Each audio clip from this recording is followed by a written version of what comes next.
देखिए, चुनाव पे और क्रिकेट में तो हमेशा चर्चा चलती रहती है, बहस चलती रहती है। लेकिन आजकल एक अलग ही चीज़ ने अच्छी सी बहस छिड़ी हुई है चाय की टपरी पे, कि आपकी चाय में चीनी डाली जाए या गुड़, जागरी। बिकॉज़ बहुत जगह से ये इन्फॉर्मेशन आ रही है कि जागरी यूज़ करने से आपकी चाय हेल्दी हो जाएगी, आपको कुछ हेल्थ बेनिफिट्स मिल जाएंगे। तो ऐसा क्या जागरी में है जो शुगर की जगह उसको यूज़ करने से आपको इतने सारे लाभ प्राप्त हो रहे हैं? बेसिकली देखा जाए तो दोनों बनते गन्ने में से शुगर केन, तो सोर्स तो सेम ही है। डेफिनेटली वो दोनों को बनाने का प्रोसेस अलग है, तो फाइनल आउटलुक जो आके निकलता है वो डिफरेंट है। लेकिन अगर आप उसके न्यूट्रिएंट प्रोफाइल को चेक कीजिए, डिफरेंट जो उसके जो मापदंड है उसमें अगर आप चेक कीजिए तो 100 ग्राम दोनों क्वांटिटी ले लीजिए, आप शुगर ले लीजिए, वाइट शुगर और जागरी ले लीजिए, तो दोनों में कैलोरीज करीबन एक समान है। एक में 383 है, एक में 387 है। दोनों में कार्बोहाइड्रेट की मात्रा यानी कि एक्चुअली में वो शुगर है, वो भी एक में 98 ग्राम है, एक में 99 ग्राम है।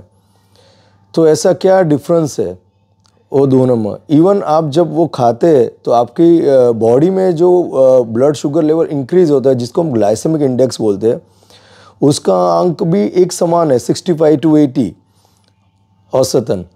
तो ये सब पैरामीटर्स तो ऑलमोस्ट सिमिलर है।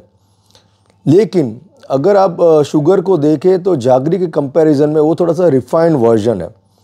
मीन्स जब भी शुगर केन में से आप वाइट शुगर बनाते हैं तो ऑलमोस्ट उसके सारे न्यूट्रिएंट निकल जाते हैं, इसीलिए बहुत सारे लोग उसको एम्प्टी कैलोरी भी कहते हैं। और जब आप जागरी बनाते हैं तो शुगर केन के जो कुछ न्यूट्रिएंट्स है वो जागरी में रह जाते हैं। थोड़े बहुत ट्रेस अमाउंट में फाइबर है, विटामिन से, मिनरल से, तो थोड़े बहुत न्यूट्रिएंट जागरी में है। लेकिन अगर आप कुछ इम्पोर्टेंट न्यूट्रिएंट्स पकड़ लीजिए, जैसे कि आयरन है, कैल्शियम है, अगर एक औसतन मैन या वुमन की डेली रिक्वायरमेंट है, अगर वो जागरी का के आपको पूर्ति करनी है ये आयरन और कैल्शियम की, तो आपको इतनी जागरी खानी पड़ेगी, इतनी खानी पड़ेगी, या इससे भी ज़्यादा खानी पड़ेगी। तो मेरा कहने का मतलब है तो ये भी शुगर और इतनी सारी जागरी आप भी नहीं खा सकते। तो अगर ये पॉइंट ऑफ व्यू है कि वो खा के आप कुछ न्यूट्रिएंट आपकी बॉडी में ज़्यादा ले रहे, तो वो सरासर गलत है। तो बोलने का मीनिंग यही है, जब भी कोई भी इंफॉर्मेशन आपको कोई भी प्लेटफॉर्म से मिलती है, और स्पेशली अभी तो सोशल मीडिया, या कोई आपकी फेवरेट सेलिब्रिटी बोल देते हैं कि हम लोग ये कर रहे हैं, चाय में जागरी डाल रहे हैं, हमको कुछ लाभ प्राप्त हो रहे हैं, तो सीधा ये इन्फॉर्मेशन आपके ऊपर इम्प्लीमेंट करने से पहले आप चीज़ों के तथ्यों को पूरी तरह से देख लीजिए।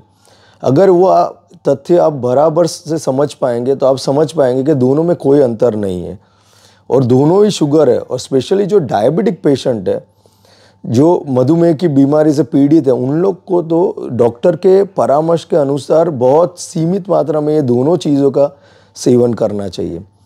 तो अगर आप ये मान रहे हैं कि आपकी चाय की चीनी को जागरी से रिप्लेस करने से बहुत सारे हेल्थ बेनिफिट्स मिल जाएंगे, आपको आपकी हेल्थ अच्छी हो जाएंगी, आपका वेट लॉस हो जाएगा, तो ऐसा कुछ नहीं होने वाला है। तो मेरा हमेशा से ये ओपिनियन रहा है दैट कोई भी मिस इन्फॉर्मेशन जो बहुत तेज़ी से फैल रही है, उसके ऊपर मेरा एक ऑनेस्ट ओपिनियन दूँ जो लाइक डेली लाइफ में आपको भी हेल्पफुल रहे। और ये सब्जेक्ट के ऊपर आपके कुछ कमेंट्स है तो कृपया मुझे बताएं, और ऐसे ही दूसरे सब्जेक्ट में लगातार लाता रहूँगा।